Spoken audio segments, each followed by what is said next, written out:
নমস্কার বন্ধুরা, নতুন একটা ভিডিও নিয়ে আপনাদের সামনে চলে এসেছি। আজকে যে ভিডিওটা নিয়ে কথা হচ্ছে সেটার নাম হচ্ছে অলিসপ পিপি কে ক্রিম। এই অলিসপ পিপি কে ক্রিম হচ্ছে আপনার স্কিন সংক্রান্ত বিভিন্ন ধরনের যে সমস্যা সেগুলোতে এগুলো ব্যবহার করা হয়, যেটা ডার্মাটাইটিস, এক্সিমা, সোরিয়াসিসের মতো ত্বকে বিভিন্ন সমস্যা যেমন শুষ্কতা ও জ্বালা পোড়া করা কমানোর জন্য এটা ব্যবহার করা হয়। এই অলিসপ পিপিকে ক্রিমে ভিতর যে উপাদানগুলো থাকে সেগুলো ত্বককে গভীর হাইড্রেশন প্রদান করে এবং ত্বকের জ্বালা ও শুষ্কতা থেকে মুক্তি দেয়। এটি মিনিমাম 2বার যদি ব্যবহার করেন তাহলে সবচেয়ে ভালো হয়। আর অলিসপ পিপি কে ক্রিমটা ভিতর আছে কি কি, সেটা হচ্ছে গ্লাইকোলিক অ্যাসিড এবং হচ্ছে ইউরিয়া এবং শিয়া বাটার থাকে। এই গ্লাইকোলিক অ্যাসিড ও ইউরিয়া কাজ কি? কাজ হলো ত্বকের মৃত যে কোষগুলো সেগুলো দূর করে এবং নতুন ত্বক তৈরি করতে সাহায্য করে। আর শিয়া বাটারের কাজ হচ্ছে ত্বকে হাইড্রেশন সরবরাহ করে এবং জ্বালা কমাতে সাহায্য করে, যার ফলে হচ্ছে ত্বক শান্ত থাকে, যে জ্বালা পোড়া যে ভাবটা থাকে সেটা ঠিক অনেকটা লাঘব হয়।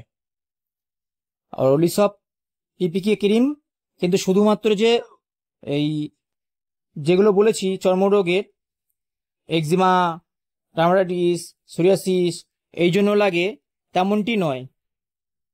কারণ হচ্ছে একটা ওষুধ যখন তৈরি হয় শুধু একটা রোগের জন্য তৈরি হয় না, একটা ওষুধ বিভিন্ন ক্ষেত্রে কাজে লাগে, বিভিন্ন রোগে কাজে লাগে। এবং পার্শ্ব প্রতিক্রিয়া বলতে যদি দেখেন, এই অলিসপ পিপিকে ক্রিম আপনি লাগিয়ে যাচ্ছেন, ত্বকে লাল লাল ভাব, জ্বালা দীর্ঘদিন ধরে চলতে থাকে, কমছে না, তখন আপনি ডাক্তারের কাছে গিয়ে পরামর্শ নিন। উনি যেটা বলবে সেটাই আপনি ওখানে করুন। এটা প্যারাবেন ফ্রি ক্রিম আছে, 100 গ্রামের হয় অলিসপ পিপিকে ক্রিম। তার মূল্য এখন 638 টাকা করেছে এবং এটা অ্যালকেম কোম্পানির এটা মাল। তো অনেকের ধারণা আছে এই যে অলিসপ পিপিকে ক্রিম কি আমার তো অয়েলি ত্বক, আমার হচ্ছে ড্রাই ত্বক, এগুলো কি লাগাতে পারবো? তো হ্যাঁ, এটি সমগ্র ধরনের ত্বকে এটা ব্যবহার করা যেতে পারে।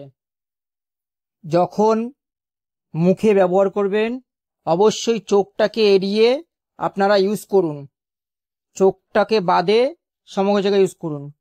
এবং অনেকের প্রশ্ন করা হয় যে হচ্ছে আমি তো মেকআপ করি, তো আমি কি ব্যবহার করতে পারবো? তো তাদের উদ্দেশ্যে বলা, হ্যাঁ পারবেন এটা, কিন্তু তার আগে যখন এইটা লাগাবেন অলিসপ পিপি ক্রিমটা আগে লাগাবেন, লাগিয়ে ভালো করে মুখে ম্যাসাজ করবেন, পুরোপুরি স্কিনের সাথে মিশে যাবে। তারপরে আপনি আপনার এই মেকআপ করুন, দেখবেন কোনো সমস্যা হবে না। আমি আগেও বলছি, এটা সমগ্র স্কিনেই ব্যবহার করতে পারবে। যদি দেখে তা জ্বালা পোড়া করছে তাহলে বন্ধ করে দেবেন।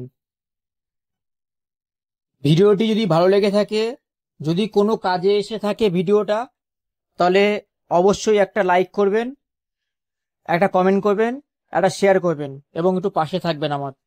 নমস্কার, নতুন কিছু নিয়ে পরে দেখা হবে।